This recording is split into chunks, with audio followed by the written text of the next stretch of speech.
I remember just being on the phone so overwhelmed because they were talking about, we need 900,000 bars made in 3 months. And I was just sitting there like, I think I didn't have a panic attack, but I was like feeling so overwhelmed. I was like, my mind was spinning of like, how am I going to turn down this opportunity? Or like, how am I going to make all this soap? Or should I say yes or no? I was just so confused, and it was a huge offer. Like it could have changed our company. It was crazy. So you had the biggest opportunity of your life and you said no. Yeah, I said no. Okay, let me give you some context. My name's Paul.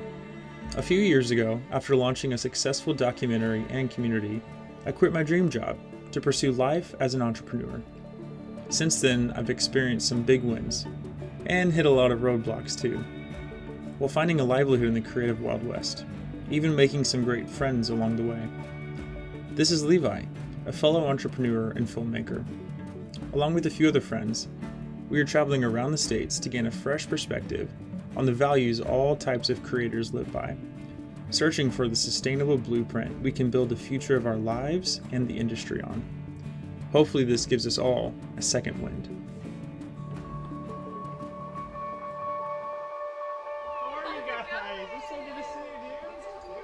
On this episode of Second Wind Generation, I'm excited to have a conversation with my friend Anna Woodman.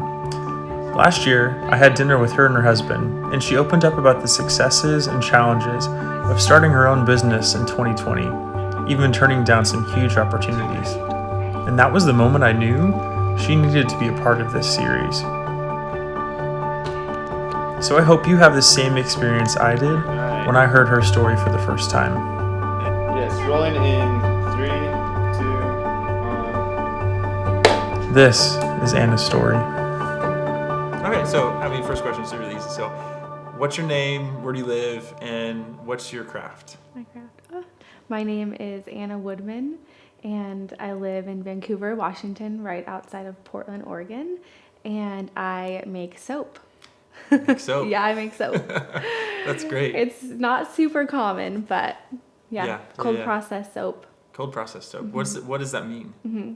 It means that it's all the ingredients are at room temperature when you make them, mm-hmm. and the bars take 4 to 6 weeks to cure.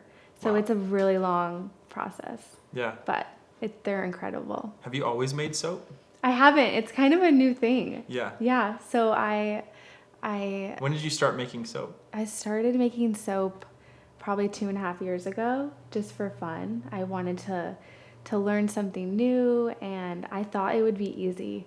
I thought it was just going to be a quick thing you make in your kitchen, and it turns out it is absolutely not. Yeah. Yeah, it's actually, I think when I read my first book on it, it took me 6 months to actually, I had to save money to buy the ingredients that I wanted and to research it. And because it was so daunting, the whole process, it just took me a long time. And I finally made my first batch 6 months later.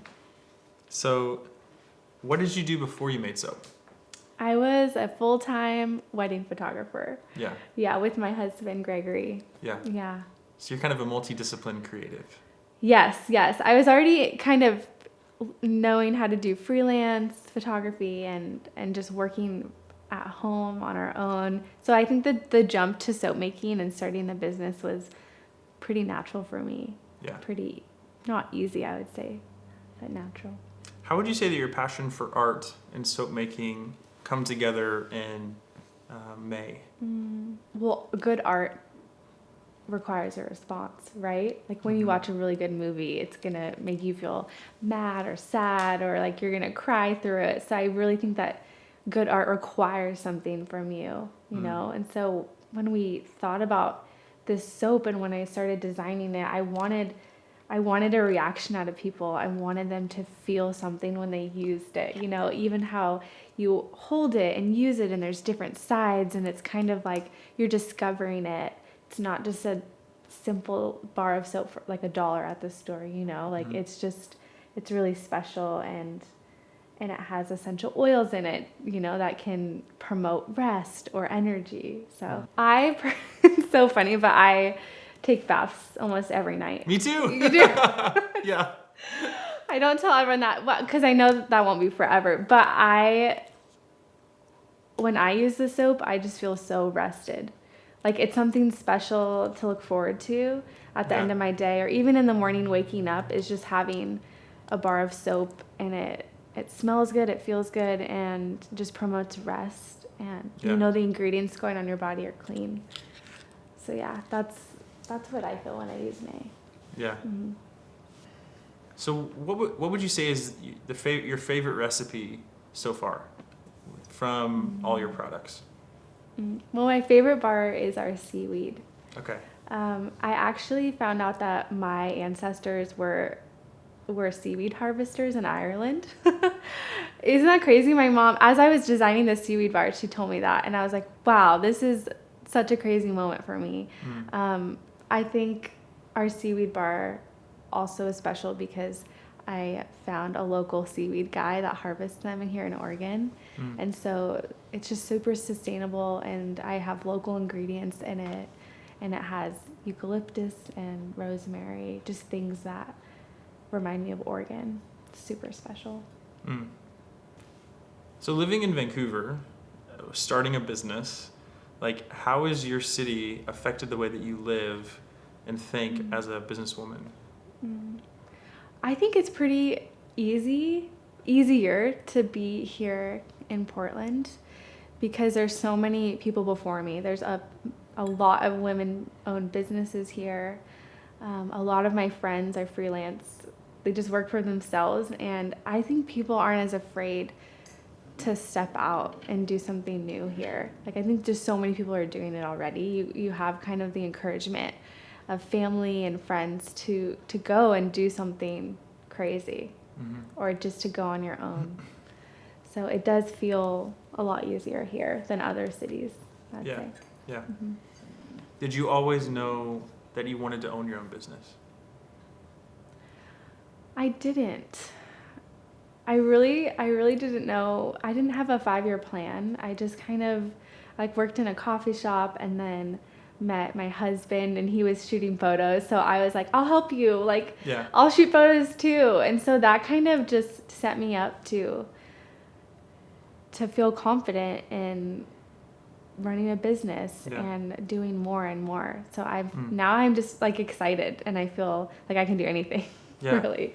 How would you say that your relationship with your husband has influenced and encouraged the way that you run your business? He's the way that you live? Yeah, he's so incredible.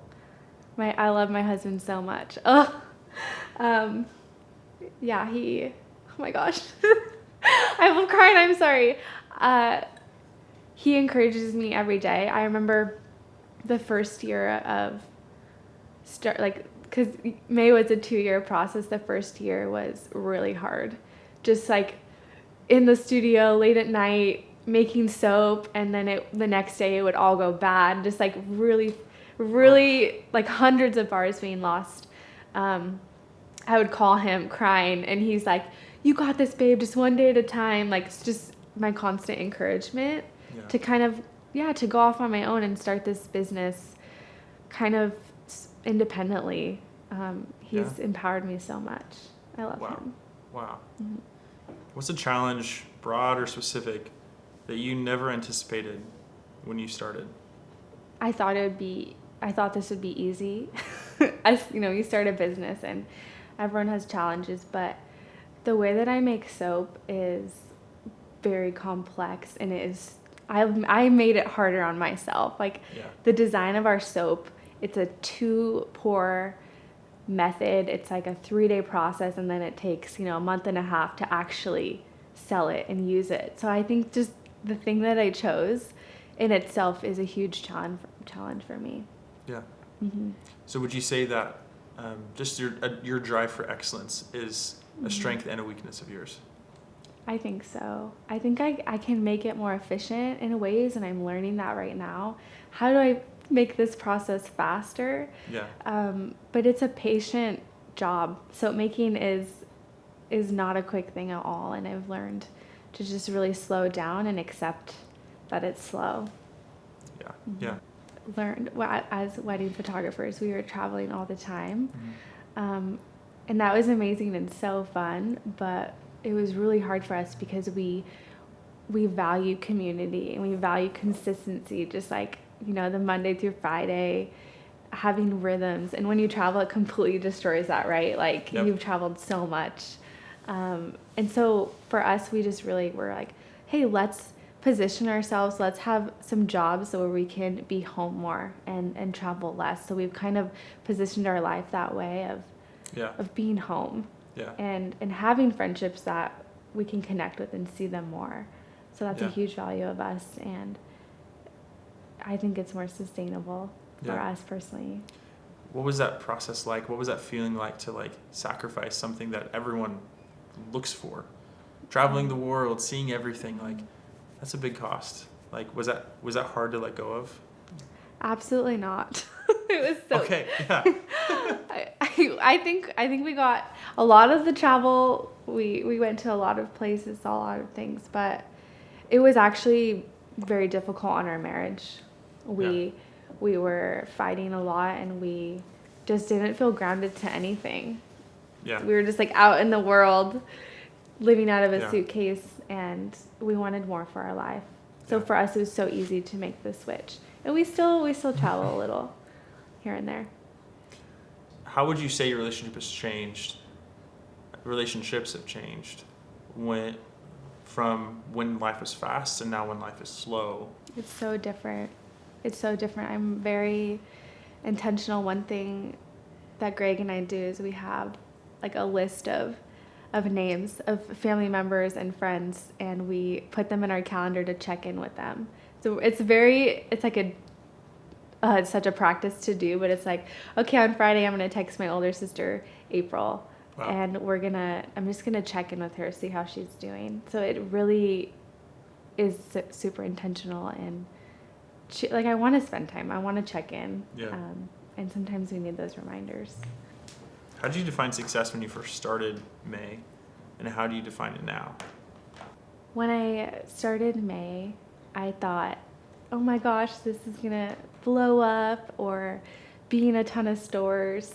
And I'm just so excited for everyone to try it, and then COVID hit and no one was buying soap. No one was really buying anything. And so for me, it was kind of devastating of like, I've spent 2 years launching this. I launched in March, and then everything just kind of fell through. And so my expectations have shifted a lot. Yeah. A lot of people talk about like what they want to do, but few ever actually do it, Yeah. People talk for years. Those people really frustrate me. Yep, I know.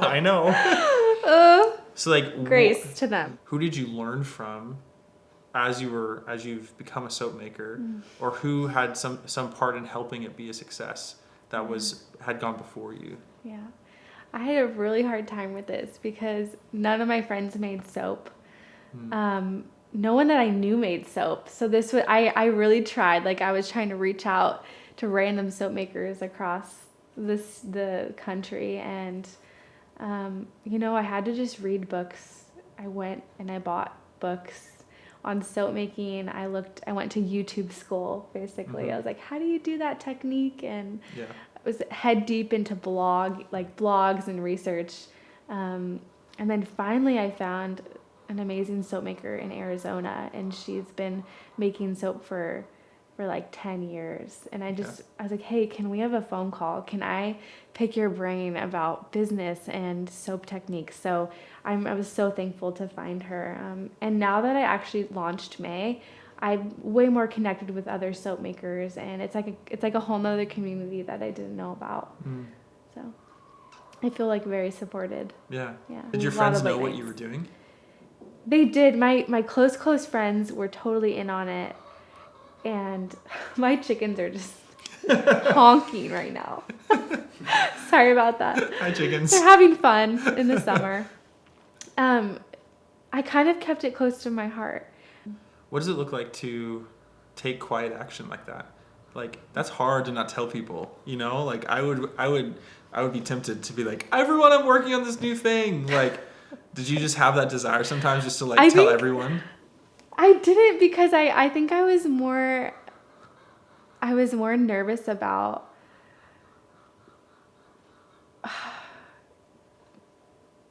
because it's a product that they're going to use on their skin. I was like really nervous about what if they don't like it, or what if this does damage to their skin. Like, I think I was more just reserved about it because I had a few fears of those things. And but I was excited. I did tell, my close friends.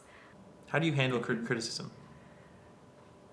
I really try to not let it affect me, but it affects all of us, right? Like, when it's something that you really care about and you're passionate about and you've dedicated years to doing it, it hurts when someone doesn't like it or thinks it's stupid or too expensive even. It just really affects me, but I try to protect myself and have like a wall of like, this isn't who I am. Like, this bar of soap is not my identity. It's not who I am. It's just something that I do and I'm passionate about. So I really just try to protect myself in that and just let it slide. Let it slide off my back. Did those fears ever give you the temptation to like not go through with it? Yeah, I think. Like what people might think. I think those. I love it. This is real life. It's keeping us light. My chickens are having the best time. What was the question? Do you remember? Yeah, I do. Okay. Did those fears of what people might think ever hold you back from moving forward, or were you ever tempted to not go through with it? Oh, 100%. Yeah. There were days when I already had my studio and I already had all these things moving, and I was just like, I think I was so afraid of would people like it, or would they understand it? All those fears that I had just really, they could have kept me from not launching. But again, I had my friends and family there, like rooting for me, excited about it, like can't wait to buy it. And I was like, I had samples for everyone, and they liked it. They're like, this is the best soap I've ever had. So I had that like affirmation of, okay, what I'm making is a good quality product. And so they definitely kept me going. I got to use the soap for the first time yesterday, and I came out of the factory and I was like, oh my gosh! Like, is that May? This soap! Oh, it's so funny. Like my husband will be in the shower and he'll just shout, whose soap is this? It's so good. Like, it makes me laugh so much. He loves it. How has what you stood for helped give a metric by which to say yes and no to opportunities too? Mm-hmm. Yeah, I think just having the core values and even having a brand guidelines really keep me contained, because sometimes my mind goes here and there, but it really helps with what I say yes and no to. If different opportunities come my way, I'm like, that's not really a value that I have, or no matter how much money, I think I just care so much, and I really want to stick to, why did I start this? What are my values and intentions, and that really kind of keeps me, these guidelines keep me going in that direction. What moment of opportunity in your business has most tested the values that you stand by? A big one was, it was 2 weeks after we launched May. We got a phone call.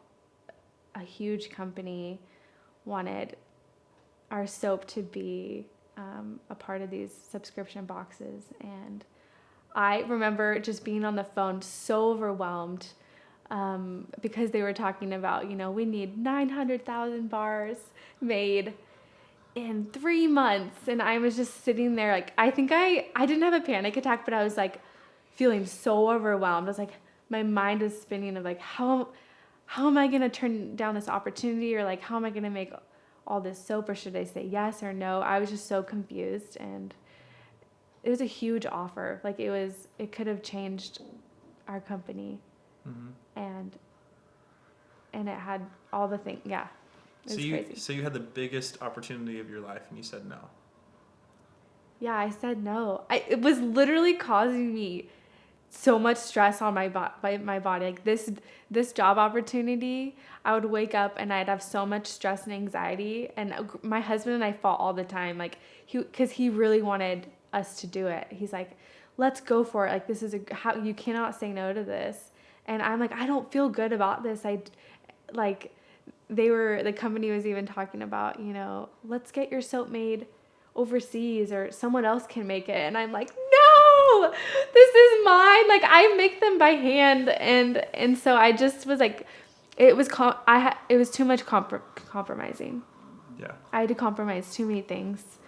And at the end of the day, I just said no. And I felt so good about it. I just felt relief, to be honest. I was like, no. And I could relax. It was so nice. And I'm really thankful I said no to it. Yeah. I'm really, really thankful. Yeah. What would life have been like if you had said yes? I literally mapped out my summer schedule. I would have had to work 6 days a week. All day I would have had to hire like 4 employees. I had to upscale. I even looked into having other people in Portland make the soap. Like, can they make the soap the way I make it? Is it good quality? And just I would have had to compromise everything I value. Yeah. For this, I would have been in there making soap right now. Like, it's probably so stressed. I probably would have lost all my hair to do this job. Yeah. To do it. But. So moving forward, like, how do you not compromise on what you stand by, what your product is, how you live your life? Like, how do you not compromise? How did you say no? Why did you say no? I think. Well, I just follow my gut, to be honest. If I have an opportunity and I don't feel good about it, like, it's okay to say no. Like, I think because as creatives, it's like you have to seize every opportunity. Like, you have to take every job because it's not going to come around again, right? Don't you feel like that? Oh, yeah. Yeah. So I think I've found so much freedom in saying no. Like, I don't have the time for that, or I want to spend my resources somewhere else. Like, feeling confident in my decision to say no has freed me up so much to do what I actually want to do. Now I have time. I wouldn't have time to create a new soap or to work on different wholesale accounts. Like, now I have so much more time and I'm having fun. Like, I'm enjoying my summer. I'm going to the river and it's great. It's so fun. Yeah. Yeah. They say no is a decision and yes is a commitment. Do you think that's true? Yeah, that's so good. Yes is such a commitment. Oh my gosh, yeah. So, like, how do you sustain success now? What does it look like?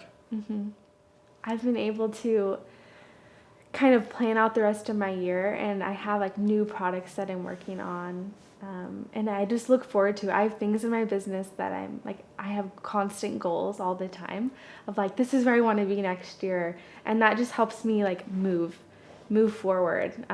Or I wake up and I have an idea, like, I want to partner with Jacobson Salt Company. Like, how can I create a bar around that? And so I've just been able to do it, just moving forward, and I think that's success to me.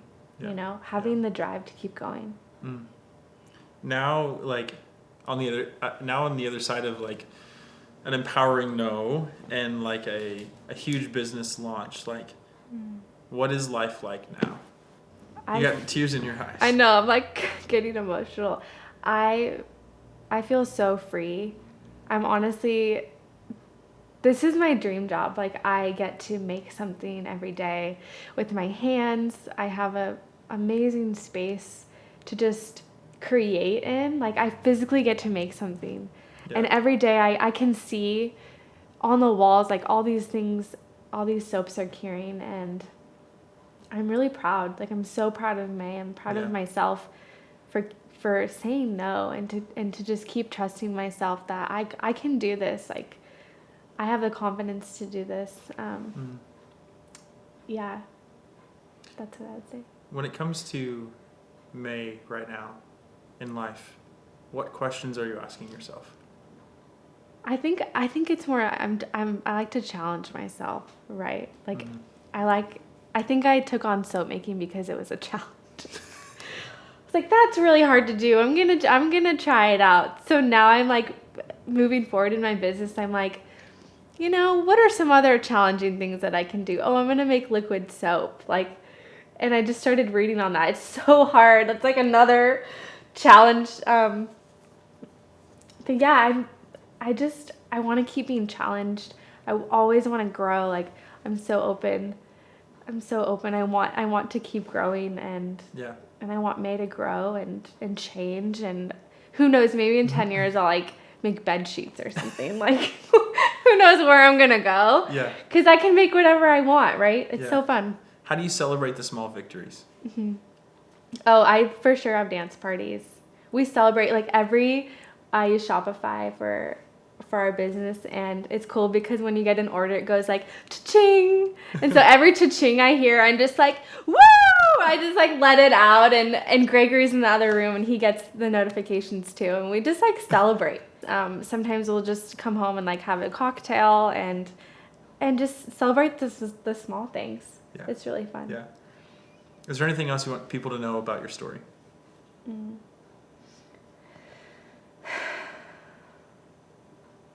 I'm just thinking. Think, yeah. It's a last question for you. Mm-hmm. I hope people will hear this interview and walk away just feeling more empowered to, to do their dream and to move forward with their ideas. Like, just try it. If you have an idea, just go for it. Just try. It's like, because I think what you said earlier, people get stuck with the fear of moving forward, and they can sit on it for years. And I'm like, oh, just take it one day at a time. Just maybe today make a phone call or read a book on the subject, just to move forward. And so if anything about my story, I just hope it encourages people to just try it.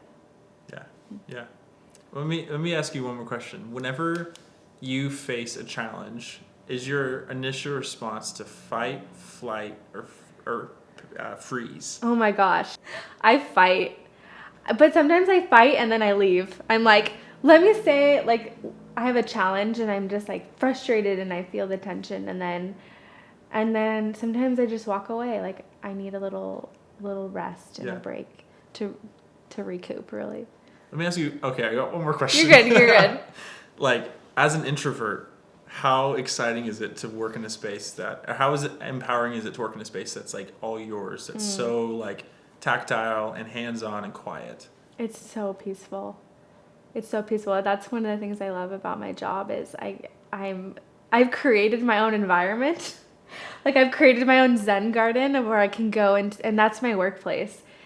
Not everyone gets to do that. Like, I'm so privileged to get to have a space like that I've created and have complete control over. You know what I mean? So I'm really blessed, and environments are huge. It's so peaceful there. Well, thanks so much. This has been great. Yeah. That's a wrap. Thanks, Paul. Pretty good. Awesome. That was really good. Oh, good. Those last few that you had were like perfect, picture perfect. Good. Those last little snippets that you had, I love that. All of it was awesome, but those are great. That was great. Well done. We have a lot to work with. Yeah. Yeah. Yep. That was awesome. And I cried a few times, so Yeah. I know you did. you got that. I was feeling it with you. I'm like, You're like, gosh. you're crying. I'm like, Yeah. ah! I'm like, the things you're saying is exactly the reason I'm doing what I'm doing now. Yeah. So I've had to overcome that massively. Like, so paralyzed by like expectations, fears. I just think there's so many people think. Yeah. And Like, even who like when cares? people experience success, like, it's hard to move forward past that. Like, you had success as a wedding photographer. Yeah. Like, now to have success again in a different way, like, there's a real challenge to try again new at all, And maybe that's something to mention, It's like, how did you like have success as a wedding photographer and move into this? Like, I think just showing that alone is encouraging to people. That's good. Anyways. Good. Wrap it up. You define, like, What is that? I think he's with Troy. Oh. Yeah. My gosh. And like water? we'll get back into it. We'll get into it. So, like, how do you sustain success now? Oh my God, that's good. You said sustain. I tried to sneak it in there.